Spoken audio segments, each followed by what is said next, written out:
all the gin joints in all the towns in all the world. You're listening to Drinks, Jokes, and Storytelling. A martini, shaken, not stirred. Don't try and church it up, son. You can't handle the truth. I am big. The picture that got small. Your first one's on us. Welcome to Drinks, Jokes, and Storytelling. I'm your host, Mark Rigodana, and with me as always, Richie Byrne. It is so good to see you, buddy. How are you, man? How was your weekend? It was a very Eastery weekend. The Easter Bunny. Do you do the Easter egg thing or no? Yeah, we have a nice backyard, so we hit the Easter Bunny hid some eggs. The kids found them, and then the boys had fun. Yeah, we got them. I know it's like a weird thing to give presents on Easter, but they were all like educational or candy. Okay. It wasn't like big gifts. It was a lot of, my wife's going to be teaching them because school's done for the year. Alice Cooper got his dream. Official? Yeah.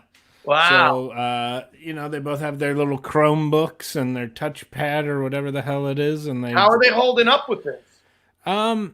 I can tell there's a lot of anxiety going on with them. There's a lot of pent-up energy, like we had a rainy, windy day today, and they weren't able to get outside into the yard, so there's a lot of, they're ready to rip the walls down.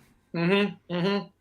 And it's hard to get them on a schedule. They know something's up, so they're staying up late. I don't want to get deep into this today because we have such a great show. Yeah. What a great show. But we should talk about the fact that I'm interested to know how the children are handling this. Yeah. And also, what's really got me is watching children and their grandparents being separated. Even when they're like I saw a great one of a grandfather and his granddaughter, and they were dancing across the street from each other. But still, these are years that you don't get back with your grandparents.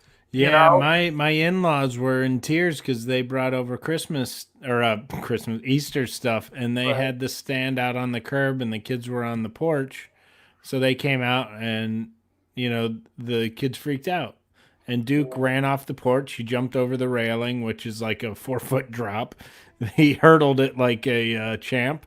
And ran over and started hugging his grandma, and we have to. No, you can't do that. And we had to chase after him, pull him away, and he was crying.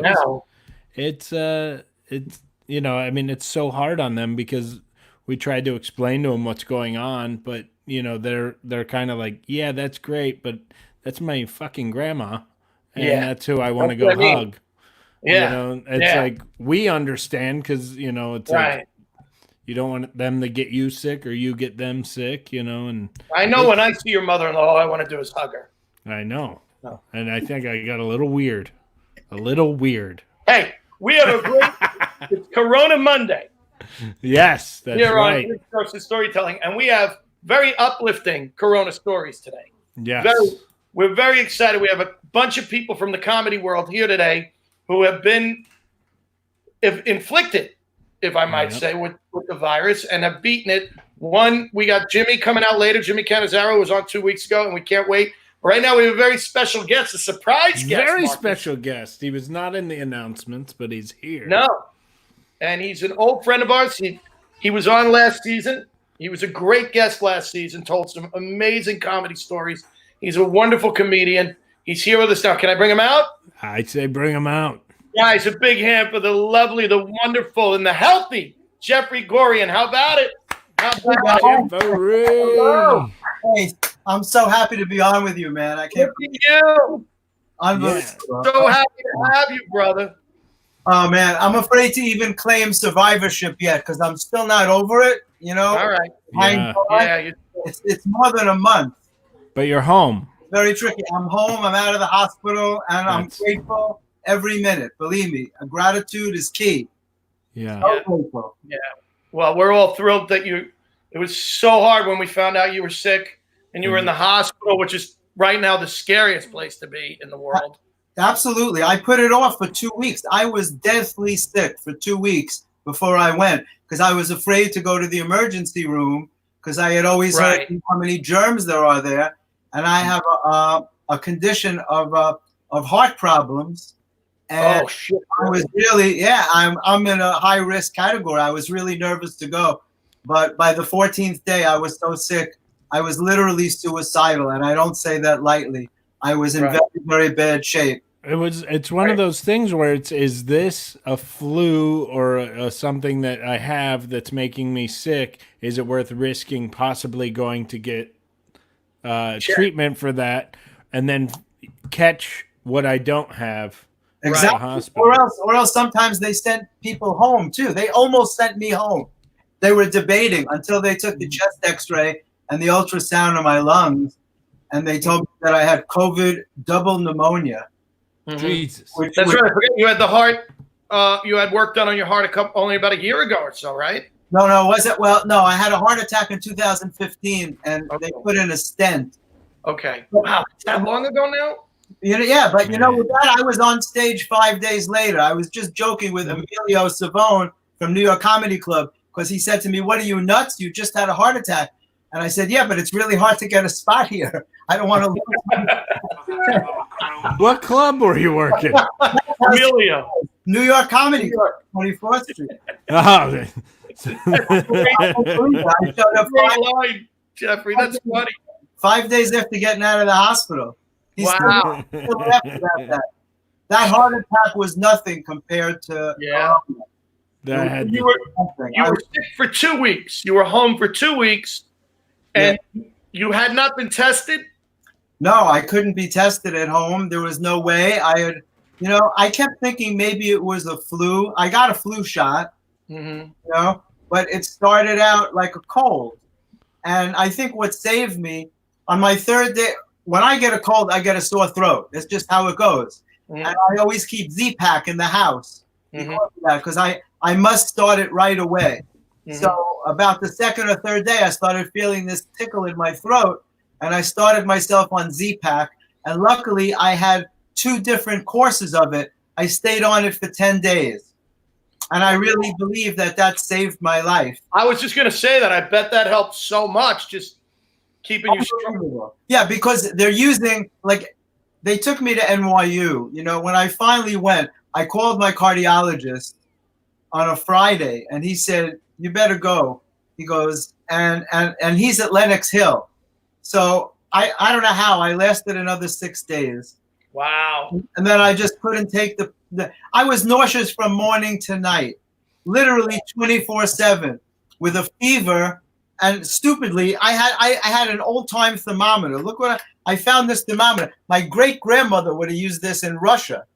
It's one of those old glass and mercury thermometers that no one can read. It's impossible to know. But I was having night sweats where the whole bed would get wet. And then I realized, and then I would feel cool. So I realized I must have had a fever. Right. Without being able to take my temperature. But then the fever would come right back. Usually it leaves when you get a night sweat. But not with this virus. The fever came back. Nauseous, full body chills. My body was literally shaking. When it happened in the hospital, they had to put 4 blankets on me. I couldn't even hold a cup. I couldn't hold the stuff to take my medicine. They had to hold it for me. That's how my body was shaking. They covered me with ice packs on my head, under my arms, on my legs to bring down my fever. It was just incredible. But I suffered for 2 weeks at home before I called an ambulance. And it's really weird when you got to go to the hospital because, first of all, you got to get dressed. What do you wear to go to the hospital? Right? You know what I mean? And knowing you, something fancy with a scarf. Right, with a scarf, right? I started thinking, what am I going to wear?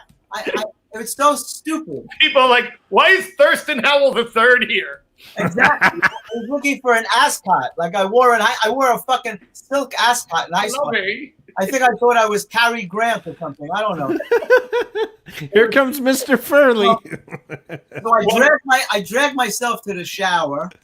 Okay. Which was not an easy thing to do. Yeah. And I put on track pants and sneakers and a t-shirt and a hoodie and a sport jacket so I could have my wallet someplace with my ID. I'm always wearing a sport jacket. but no winter coat because I knew I was going in an ambulance. I didn't bring a winter coat, right? So, and then I had to pack a bag. Oh, and I put on cologne. Can you believe I fucking put on cologne? I wasn't thinking straight. I was in another world. I was sick. Yeah. I didn't know what cologne, what scent goes with hospital? Yeah, right. I don't even remember. I was some kind of Chanel blue, maybe. I don't know. Corona. Yeah, exactly.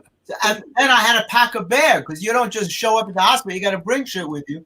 So I couldn't think of what to bring. So I Googled. Slippers, a nice silk robe I'm picturing. I Googled what to bring to the hospital. Did you really? I swear to God. And I took some underwear and a little flashlight. I don't know what I thought I was doing. Yeah, but I think you were delusional. I think you were a little I think you were probably. I was so out of it, Richie. Yeah. I didn't know what I was doing. And then he didn't pack his paisley silk robe. He packed a solid. I was so nervous to call an ambulance. I can't tell you.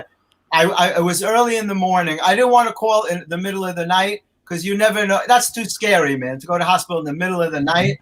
So I waited till the morning, and they came pretty quick. They asked me my symptoms over the phone, and by that time, I was bleeding from my nose. I had every time I sneezed, like red blood was shooting out of my nose.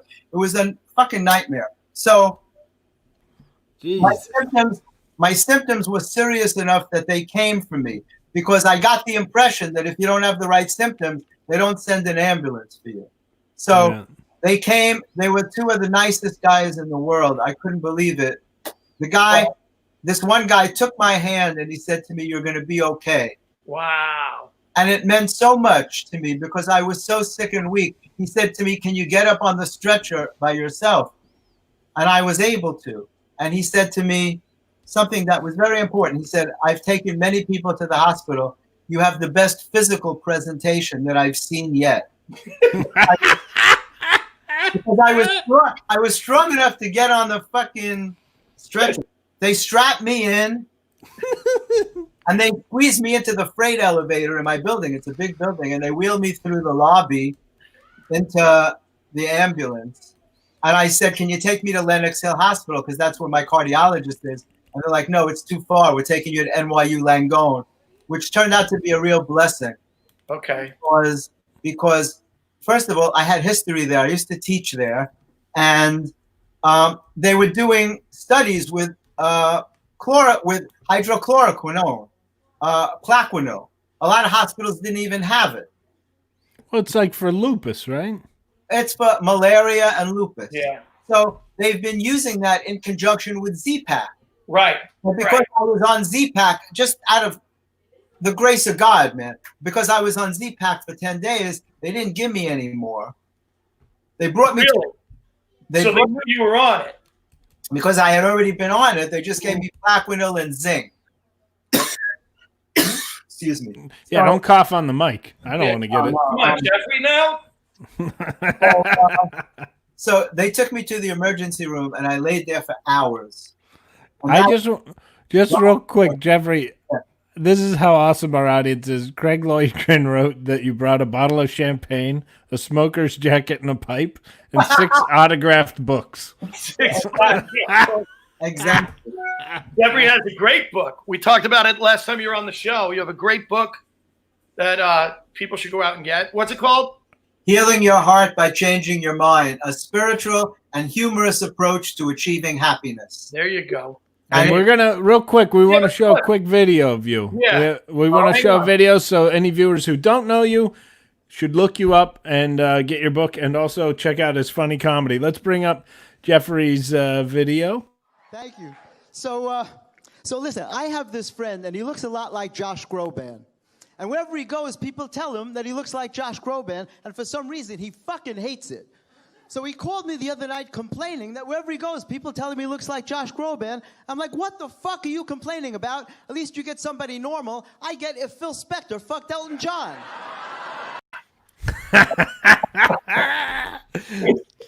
There you go.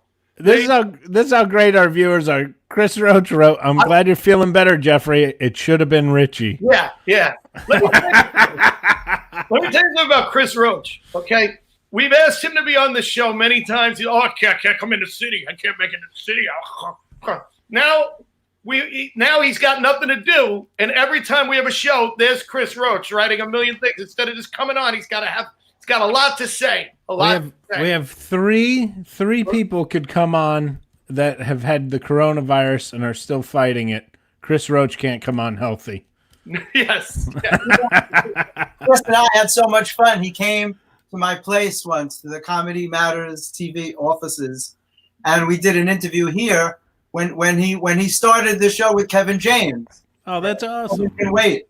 Yeah, we had a lot of fun. He's a great guy. Right. He's a failed sitcom act, but yes, he's so big that when he stretched out, he knocked pictures off my wall. And I was like, like this, and everything fell off the wall. He said he was naked.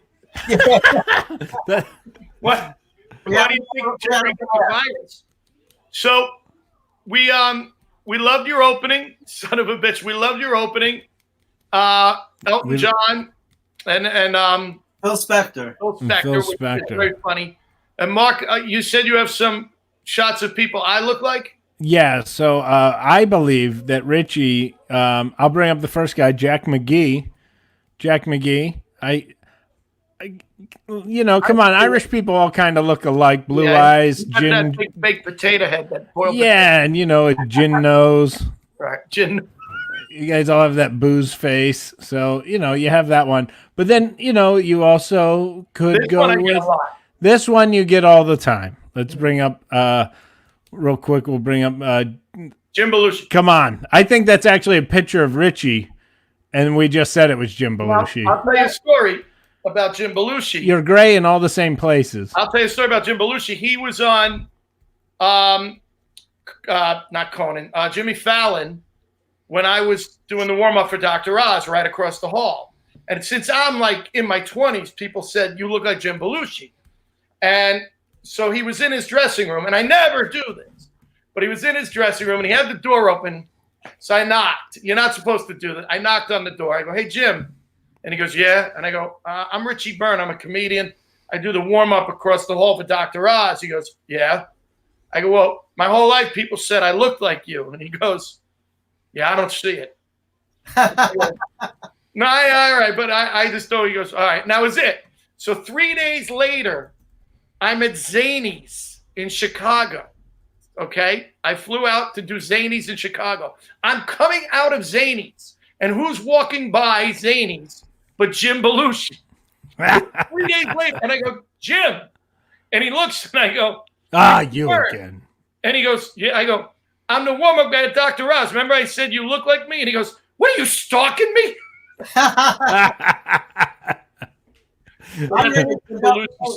I ran into Dr. Oz recently. I thought I was going to need heart surgery, and I went up to Columbia Presbyterian because they're the best at heart surgery. Yeah. And I didn't know that he still does rounds in the hospital. He would be on TV. So I went to see his ex-partner, Craig Smith, who operated on President Clinton and Barbara Walters. Yeah, I know Craig. He's internationally known. He actually worked on my parents as well. Mm-hmm.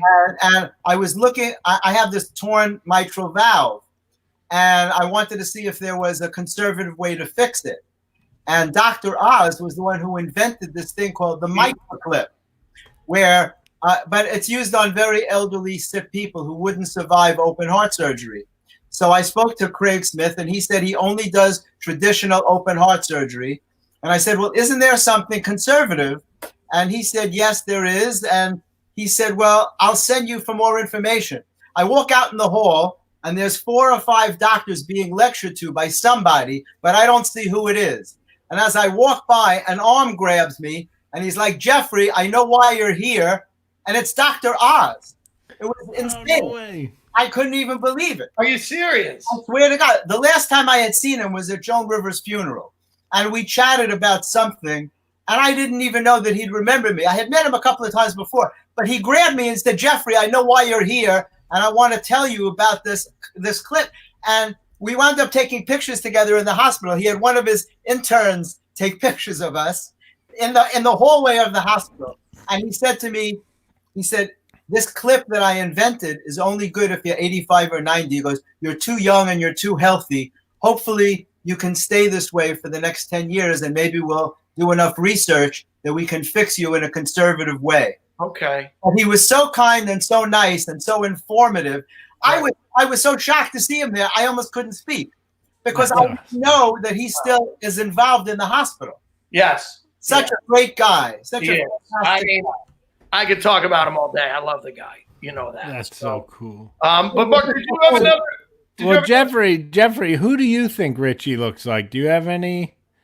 No, it's just funny because in my act, I talk about that people think they have the right to stop you and tell you who they think you look like. And it's never anybody good. Never anybody, which is such a weird thing. Right. All right. What I do in the Phil Spector thing, because so many people, you know, in real life, if someone said the shit to you that we say about ourselves on stage, you'd be really pissed off. Be like, who the fuck are you to say that? But we say it about ourselves, you know?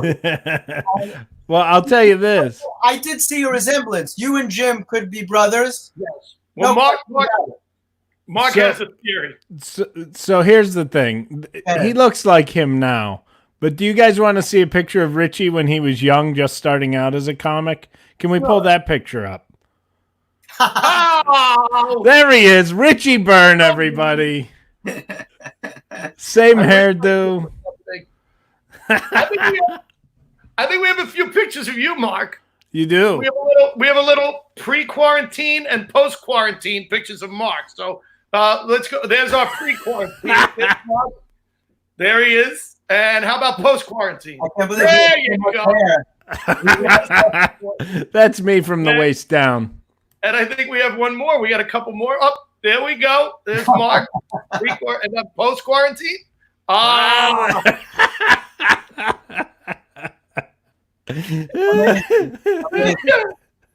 So, Jeffrey, here's the funny thing. I wrote you the other day, so we want you on the show, and you said to me, I got to see how I feel. So I was like, well, let's just bring Jeffrey in for a few minutes because he's probably weak. You've been the complete opposite, and it's made us so happy. Look at how good he's been, right, Mark? You've been so energized. Well, you know, it's so funny how comedy does that for me. You know, yeah. I was friends with some of the greats from the golden age, like Milton Berle and Henry Youngman, and I would be amazed at how they'd lose 20 years when they went out on stage. Mm-hmm. And that's how I feel when I'm talking to you guys. I'm very energized. I could feel very weak. I was feeling weak this afternoon even. I wasn't even sure I could do it. But it's really? Yeah, it's amazing. This is a very tricky illness. It makes you think that you're better, and suddenly you don't feel so good the next day. And that's what happened to me. I've heard people say that was like within like 20 minutes, they'd go, I think I'm feeling better. I'm going to get up. And then they're like, oh, boy, I'm not ready for this at all. Yeah, and that's what's so scary. I'm afraid to claim health. I haven't been outside my door. I haven't thrown away garbage. It's just piling up. I put it in things that, you know, I'm going to sneak out late at night probably and throw it away. I'm really scared, to be honest with you. Because no one knows if you can be reinfected. The hospital called me to follow up. And I said, am I immune now? Or do I have to worry about going out in the street? And they said, to tell you the truth, we don't know. So that's scary. Oh, that's scary. Well, because I'm still weak. My immune system is low. You know? Right. We do have someone, our guest tonight, can share this with you because I know you guys are friends. Yeah, we're good friends. I know you spoke on the phone. And let's get them out here with you. We got Jimmy Cannizaro and Jenna Esposito together. Hi, guys. Hey, there he is hitting the bong. I guess we should change the name of the show to Smokes and Jokes. Look, they both got bongs. I have a thermometer. They fucking gave me a thermometer. Well, look at the one you have. You know, I have one that belongs in a museum. The old one. I know we're supposed to tell a joke when we came out here. Yeah. When Jeffrey was talking about his thermometer, I thought about one. Hey, Jeffrey, what's the difference between an oral thermometer and an anal thermometer? I give up, Jimmy. What's the difference? The taste.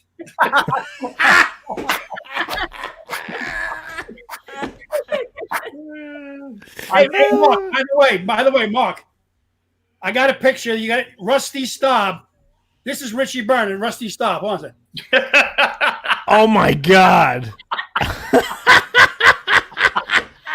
That's so funny. That's great. Like Rusty Stop. I've gotten that. I actually met Rusty Staub in his restaurant. I went and watched the Super Bowl in his restaurant. He was a very nice guy. It's, you know. Yeah, I bet, man. If you want, I can get Richie to sign that ball for you. So how are you, brother?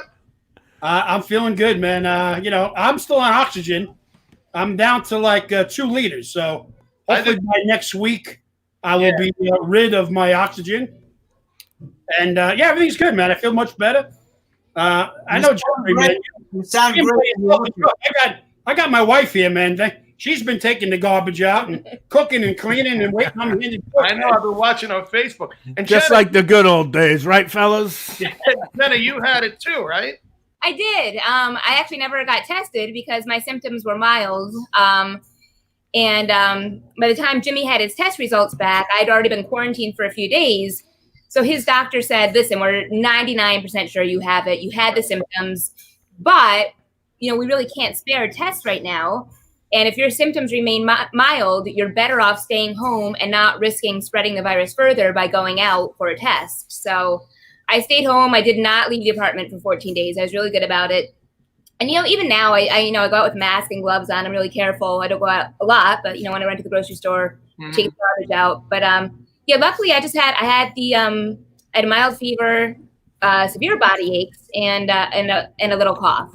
So Jimmy and I started around the same way, and he just got so much worse, and I got better on my own, thank goodness. Right. Now, Jimmy was on 2 weeks ago, and he told us all about it and how, you know, he'd go into the hospital, and maybe you could, because that's something I think a lot of people, as horrible as it must be, the fact that you can't be with your loved ones or that your loved ones can't be with you has got to be just so awful for both sides. And what was that like? What did they keep you updated from the hospital? Yes and no. You know, the worst night of my life, hands down, was when he got admitted and I didn't get to see him. You know, he got taken into triage, and, you know, actually we didn't even know that was happening. They called his name at the desk like they needed more information from him. So we didn't even say anything. He just kind of nodded to me, got up, and then a few minutes later I realized, oh, they must have taken him into triage. Mm-hmm. Then maybe 15 minutes later, he called me and he's like, listen, honey, they admitted me. I'm in isolation. You can't see me. I was like, what? Wow. I just started crying. I mean, I had the stupid mask on. I still didn't feel well. I just started like crying in the emergency room. And then it was like the loneliest commute back home. I went outside and like I was in a daze. I got a cab and came home, but it was the word. I felt so helpless. Knowing when you told us the story 2 weeks ago, I just kept thinking about, I'm like, how lonely that must have been for you. Yeah. And, you know, I have like the best family in the world and they're so supportive, but they couldn't even come give me a hug. You know, I just had to self-quarantine because we were so certain I had it. And, you know, even if I didn't, I'd be carrying the germs from Jimmy. So my dad was awesome. He actually drove down groceries, but we did like an air hug. You know, we both had masks on. He left them outside my door. I waved to him because I was so unprepared. I hadn't gotten anything for myself. But it was so sad not being able to have company. So my family and I kind of took to doing daily FaceTime chats. Like I had coffee with my family. I saw that on Facebook. It was sweet the way you guys did. It was great. And, you know, Jimmy's doctors were amazing. And the thing was, like, I wanted so badly to be a pest and text them and call them all the time. But they have their hands full. They're saving lives. And not that they don't want to keep me updated, but they just couldn't all the time. Not everybody they have to call. Exactly. So luckily, we have a really good friend of the family. She's an infectious disease doctor herself. She saw my sister's post on Facebook and reached out to us and said, how can I help? So I was his infectious disease doctor at the hospital said it's fine to put her in touch. So he communicated with her on a regular basis. He would send her Jimmy's numbers every day, and she would call me, and we'd have a more thorough conversation about what they meant and what the implications were. And so she was a godsend. Dr. Stanzik is her name. So she helped me so much because I couldn't bug his doctors all the time, but I could bug her. she was really right. And, she understood the numbers and was able to explain them to me. She called Jimmy in the hospital on his worst day because we were all really scared, and she kind of talked him through it and what the numbers meant. And talk to him about the medicine they were giving him. You know, while I'm in there, I'm talking to her every day, and I'm just getting weaker and weaker. Yeah. And she's trying to keep me going. And then the one day I said, honey, I'm not going to make it today. I'm going to pass away. And she's like, no, hang in there, hang in there. And then when I hang up the phone, I kind of do my thing. And I can realize now she's here by herself going, my husband just said goodbye, like he's going to die. And she's watching the news, and she's seeing everybody dying. And when I told her the guy in the next room passed away, and I think I'm next, it had to be really scary for her to be by herself. Yeah, that's all I could think about, Jimmy, when you told us that was, well, we have to have Jenna on because I want to know what that had to be so frustrating in so many ways for you. And you're sick. I couldn't eat. I couldn't sleep. I mean, I would stay up. I mean, we're both night owls, but I usually go to bed like midnight-ish. I was up till 3:30, 4 o'clock in the morning because I just had to keep myself up. I was worried I was getting a phone call like from him or from the hospital. And I just had to stay up until I was completely exhausted and my eyes wouldn't stay open anymore. And that was, until I just, basically passed out on the couch and I get myself into bed.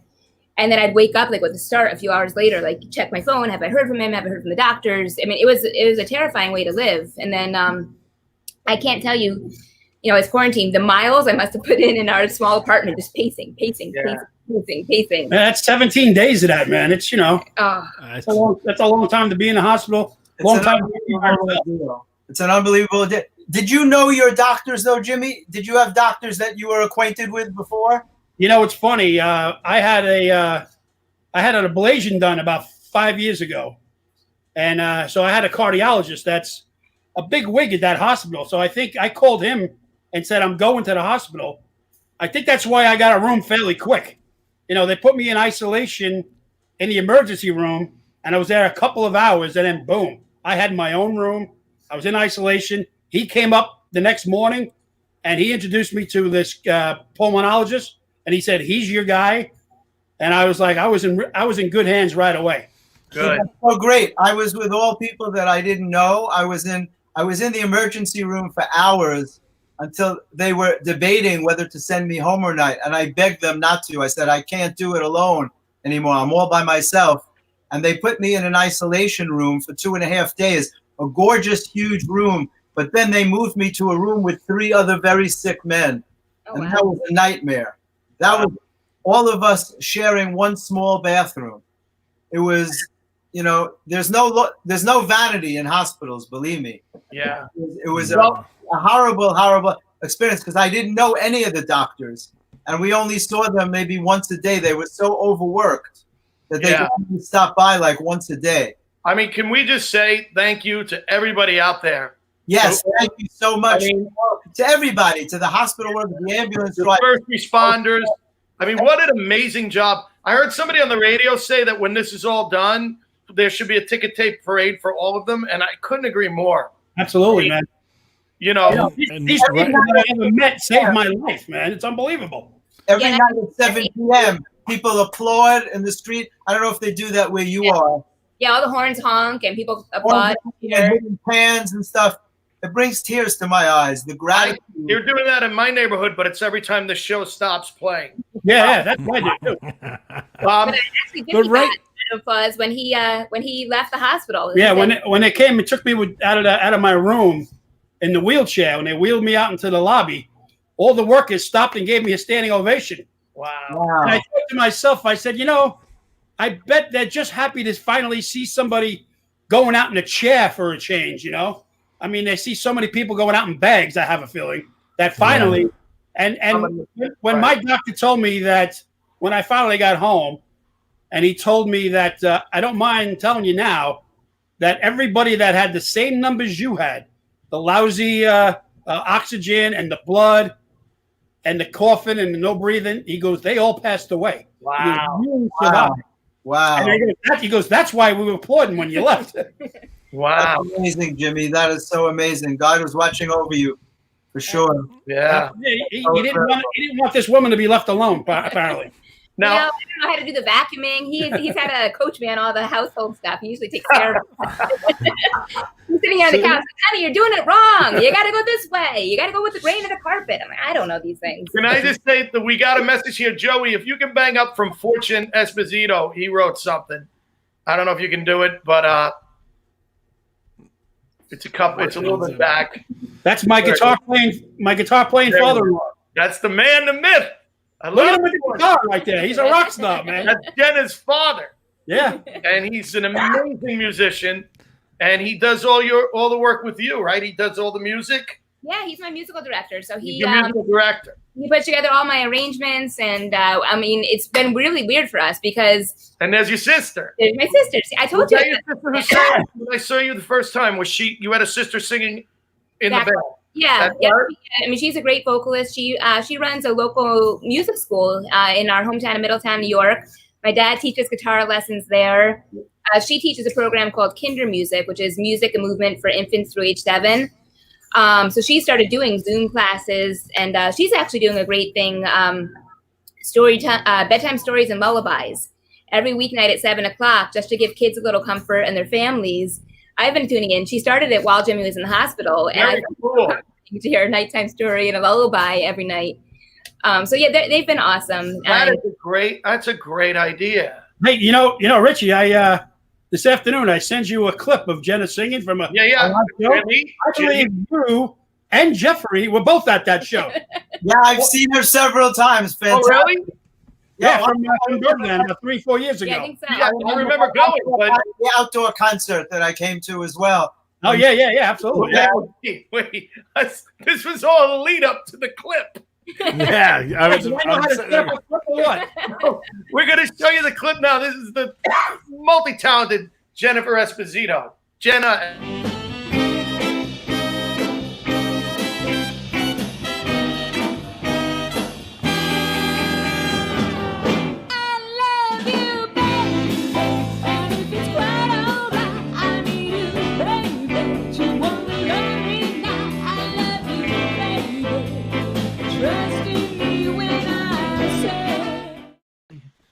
Oh, pretty baby. That's when my bangs were still nice. You know, I haven't had a trim in like 6 weeks now. So.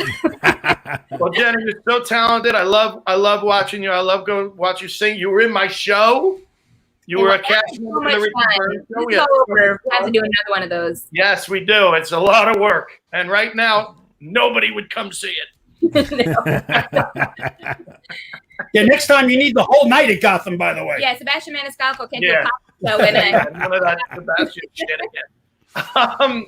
So, Jeffrey, Jimmy had said that he wouldn't even know his doctors or nurses if he saw them on the street because they were always... Yeah, everybody's covered with a mask. Right. Yeah. I couldn't keep asking him their name. Some of them wrote their name across the plastic shield. Oh, really? That's cool. Because it was you couldn't possibly know who anybody was. I had to ask their name each time they came, but I just kept thanking each one of them from the bottom of my heart because they put themselves on the line. It's so dangerous. There's almost no way not to catch it when you're dealing with someone who's so sick. Right. It's amazing, but that's what they do. That's what they're trained to do. Our guest last Monday for this was Dr. Nicholas Morrissey from New York Presbyterian. And he is a vascular surgeon, and he's a good friend of mine, and he's been talking about being in the trenches, basically, and how really he now is like I don't want to say the low man on the totem pole, but like his job description is completely changed right now because he's a specific surgeon, so he had to go in and he's helping in any way he can. And it's amazing to think that that's what's happening, that these major doctors are now probably taking orders from the nurses. Do this. Yeah. Well, there's a drop in ego because we're under such a need for knowledgeable people that can do the jobs. You know what's funny? I like this show, Mark, by the way. But go ahead, Jimmy. I'm sorry. This morning, we were on the Tamron Hall show this morning. Yes. Yeah, they were interviewing the both of us. And then she goes, I got a surprise for you. Here's your doctor. And he popped in. And for a second, I was like, who the hell is this guy? Because he usually got a mask and a shield on, you know? Wait, hold on. Now do you recognize me? Now, you've been on a number of shows. Oh, me? Yes. Yes, I've been. Now you have more credits than all the comics at the club. Yes. You know, my ex-wife goes, you're getting a lot more press than I ever did. Yeah. Well, I remember at least it took about 20 of us to see Jenna perform. Remember that? And that club on the west side? Oh, absolutely. Yeah, man. Yep. What was the name of that club? Do you remember what the club I that think it was Birdland. That was Birdland. Yeah. Birdland, that's right. I was there that night. West side. You were there. That was a fantastic You show. invited me. Yeah. Yeah. Lisa everybody as her guest to come and see you. That was an amazing evening. She even sent Jenna a dozen roses before the show. Yeah. I didn't even do that. We're talking about Lisa Lampanelli right now, in case anyone was wondering. But Jenna, that's the night I met you. Yes. And then I did Gotham Live on July 3rd. I'll never forget it. It was July 3rd, and Jimmy was working at Gotham, and you came by, and we went out to Jake's next door and had a couple of libations. And who knew a year later the two of you would be putting me up for the Friars, nominating me for the Friars. Yes, we sponsored you for that. You're my sponsors. Yeah. Yeah, not many Have people. you had any more regrets? Well, yeah, we regret that there's no Friars. Yeah, right now there's no Friars. Well, there's no nothing, but yeah, right now. Yeah. Nobody seems to know what's going on. Yeah. Yeah, they had a flood on Martin Luther King Day. They had a pipe burst. Ever since Jerry Lewis passed away, it's been downhill. But they just had a string of bad luck. They're finally ready to reopen most of the club, and then this happened. Right, so, who knows at this point. But, I think when all of this is over, with the talent that has come just on this episode, I think we should all have a get-together and do a live show. All of us. And people are going to go insane when this is over. There's going to be celebrations like you've never seen in your life. I hope so. People can't wait. I hope so, man. Just to hug somebody is going to be so amazing. It's going to be like that World War II where the sailors came home. Right. Kissing girls on the street. Yeah. Nobody's going to want to do that.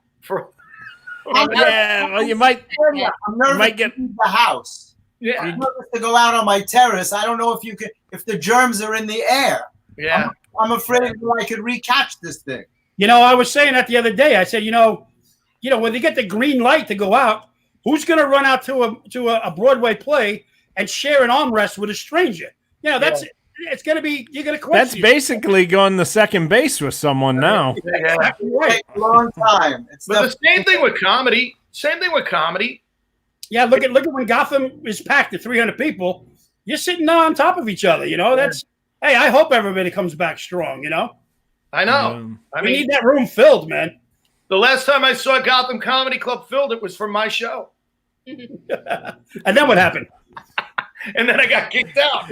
And then your show started, and it emptied out pretty quick. So Jeffrey made a good point, Jimmy and Jenna. They don't know for sure that you can't get this again. Yeah, I've been watching it on TV, and I heard a couple things. I heard somebody say you can never get it again, and then I heard a doctor say, "Well, I won't say never, but maybe for the next 12 months you won't get it, and hopefully by that time they'll have a vaccine." So I'm pretty pretty know what sure. they're talking about, but right, it's still so new. I'm still going to be very careful. That's for sure, because I never want to go through that again. No. It is so horrible. You can't even describe it. Just words fail you to try to tell people the pain that you go through. It's literally, it was indescribable for me. I had never been that sick in my life. Sometimes when you're sick, you can find a comfortable place for yourself and you feel better for a few minutes. It didn't let up from morning to night, 24/7. I don't know. I slept a couple of hours at a time and I'd wake up. It's like a weird dream to me, the way it is. I had like 102.7 temperature for like 6 days straight. I was shivering, I was shaking, I was sweating. I had the worst body aches I've ever had in my life. It was like somebody was stabbing me in the shoulders. It was. I had 102.4, and after I came home, I developed something called pleurisy, which you very often get from pneumonia. After I was already home and thinking I'm recuperating, they had to put me back on Z-Pak again because you get an inflammation of the lungs. Every breath I took, I got a pain in my back that went into my right shoulder. And the Z-Pak. Can I say that you guys sound like Richard Dreyfuss and Quinn on the boat in Jaws? Exactly right. I got this. Let me show you a scar I got right here. I'll tell you, we're miracles, Jimmy. You are miracles. Jimmy, I could make a 50-year-old reference. Again, I can't tell you how happy I am to see Jeffrey, man. It's unbelievable. I know you don't know how happy we are to see both of you. Yeah, man. Yeah. And it's been a rough week. We have, you know what? We have a wonderful comedy community. We And do. It helps so much. I got so much support. Ron Bennington talked about what Love happened Ron. to me on the air, and he and Gail did that. I got hundreds and hundreds of messages from people all over, comedy club owners, just people like Bill Burr, Jim Norton. People were just posting very supportive messages, and you have no idea what that means, because I'm laying there all alone. You know, you have the best nurse in the world, Jimmy. It's so wonderful to have somebody. Yeah, I'm absolutely. literally by myself. I had to call my kids on the phone. Jeffrey, I'm coming over. I'm coming over. Yeah. I got my wife and I got Christopher Roach. That's it. That's all I got. But we have a wonderful comedy community. Oh, absolutely, man.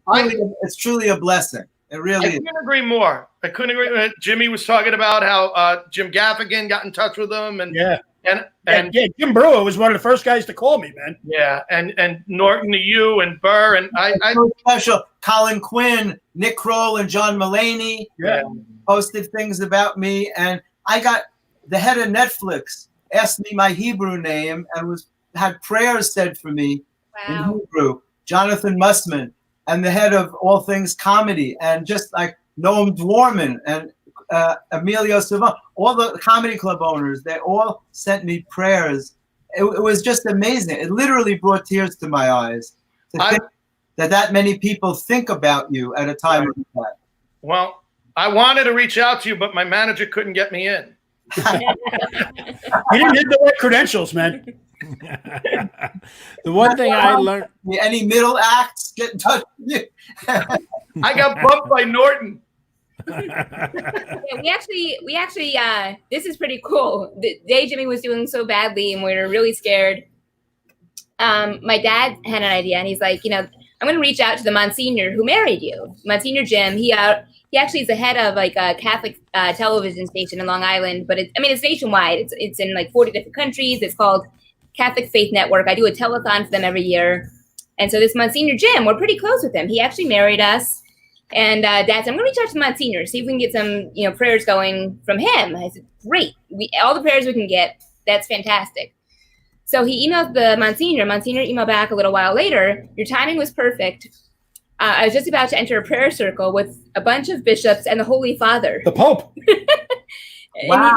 One of the bishops dedicated his rosary to Jimmy. So they're praying with the Pope. One of the bishops dedicated his rosary to Jimmy. It's like, we escalated that pretty high. You don't get much higher than that. Now you wonder. Now you don't have to wonder how I'm still alive, right? So was it the Pope? Was it the Pope? We're not. They both happened on the same day. So just in time for Easter. Just in time for Easter. You've been resurrected. It's amazing. It's incredible. I gotta say, one thing I learned from today's show is my name doesn't start with a J, so I'm pretty sure I'm safe. There you go. We never talked about what we're drinking, and I just saw Jenna take a pop of something there, a little wine. You recognize the glass, Richie? I did. And I should have grabbed. I have mine. It's you. Do you remember at your wedding, Jenna got up to sing a song, and it was a song that Jimmy had played for her on their second date. Third date. Third date. And it was a song called Geez, I just blanked. True Love Ways. True Love Ways by Buddy Holly. Exactly. It's not one of his more popular songs. It's one of my favorite songs. I love it. And it happened to be my wedding song. Remember? And Jenna got up to sing, and I walk over to Jimmy. I go, "That's my wedding song." He's like, "Are you kidding? Like, what are the odds of that?" You stole my bit. But then you were standing next to me. I'm going, "Go dance with your wife, man." But he wanted to dance with you. It's your wedding song. Go dance with your wife. She was dancing with Lampanelli's date. I couldn't get her away from that guy. Remember? Oh, yeah, Tommy, right? Yeah, Tommy. Yeah, absolutely. I gotta show you what I'm drinking though, Richie. You'll appreciate this. It's Oh yeah, check out this wine she's got. Let's see. It might be reversed because somehow. Yeah, it's gonna be. It says Cano wine. It's Cano now. Cano now. It's like. It's Cano. Yeah. So what kind of wine is it? Like a year ago in our wine store, it's a red wine from Sardinia. And it's great. We loved it. But he came home from the wine store with this, and he's like, "We have to try this. It has my name on it." And I happen to be delicious. And the wine's good too. Jimmy, are you sure you're allowed to drink alcohol? Seriously? No, I haven't had a sip yet, man. Oh, good. No, I haven't had a drink since March 7th. I'm not ready for it yet. I keep telling Jack, I go, when I'm ready to have a drink, I'm gonna wait for the oxygen to be gone. Once the oxygen's off, another week. You don't want to chase. You don't want to chase a Jameson with oxygen. Alcohol is a depressant. You got to be. I've been drinking coffee now, and I've been eating like hydroxychloroquine, some Gatorade. Yeah, exactly right, man. I've been eating like a pig. I can't stop eating. There's nothing. Yeah, that's not the disease. That's just you're bored. Yeah, I know. No, it's like my body is seeking any kind of pleasure it can get. Yeah. It's like chocolate and shit, things I haven't eaten for a long time. That's exactly what I'm doing. Pound of chocolate, masturbating 6-7 times a day. Jeffrey's an animal. Same symptoms. Mark, what are you drinking, Mark? I am going all white trash, mustache and Coors Light. I got my Johnny Black too. Johnny Black. Yeah, and it risks to sound like a gay guy. You take it in a can. Yeah. We'll edit that in post. No, we won't. Hey, what the other guy with a joke? Where are the jokes? I thought there was a drink and a joke. What happened? You did the joke. You smashed that joke. All right. You nailed it, buddy. I don't think. A joke. What are you talking about? I thought Jeffrey had to do it. Although we saw a tape of him doing this stuff. So there you go. Why are you running the show now? Hey, we got a clip. Hey, he's feeling better. Run with it, man. The guy does like 5 TV shows. Suddenly he's in charge of our podcast. Hey, let me tell you who has to hold up. All right. Security in a situation like this. Yeah, at Cameron Hall. You know what we did at Cameron Hall? Hey, we're on that show tonight at 1:35 in the morning. Every day. So. Hey guys, real quick before we wrap up, I do want to the comedy community. We're all so tight.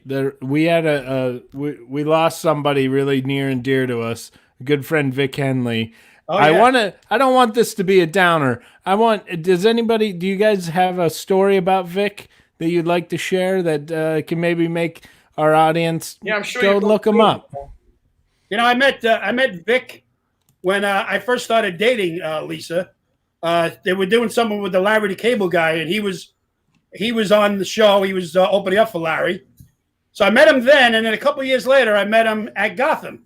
And I was like, "Hey, remember me, Jimmy?" He goes, "Yeah, I remember you, Jimmy Lampanelli." He was calling me, right? Vic had a memory that was scary.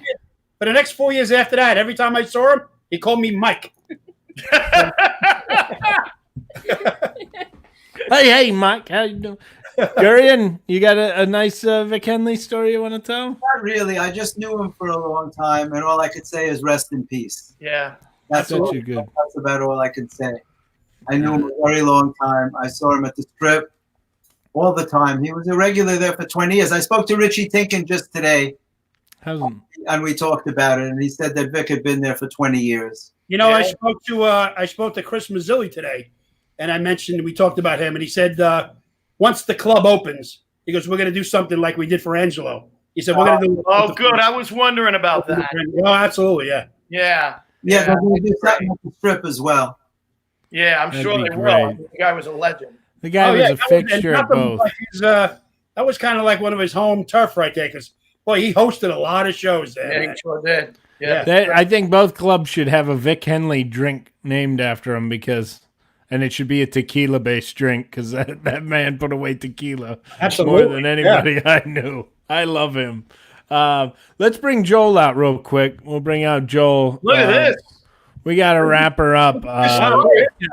We never had 6 people on this before. This is historic. This is the biggest. And 5 of them can talk. Joel, you're muted, buddy. Joel. I know he did this the last time I was on. All right. There you go. Now I hear you. That was so uplifting, not just to have 1, but 3 survivors. Everyone loved you guys. And that's such a great news about the fact that Gotham Comedy Club is going to have something for Vic, because I was there at Angelo's thing, and they did it right. The Mazzillis, they're great people, and I think all the comics took advantage of the open bar, but it was great. Oh, absolutely. Yeah, man. Chris is one of the classiest guys in the business. He sure is. Yeah. He's a wonderful human being. He does so many charity events at that club. Hundreds of charity events. He does. Hey, he's the best boss I ever worked for, man. And I had dozens of jobs. Yeah. He never says no. He's a wonderful human being. He is. He is. He's a great guy. He really is. That we whole appreciate family's having you guys amazing. on. Thank you so much for spending the time with us. Well, When Joe comes out, Joe's like the bouncer. He's coming on and goes, all right, everybody out.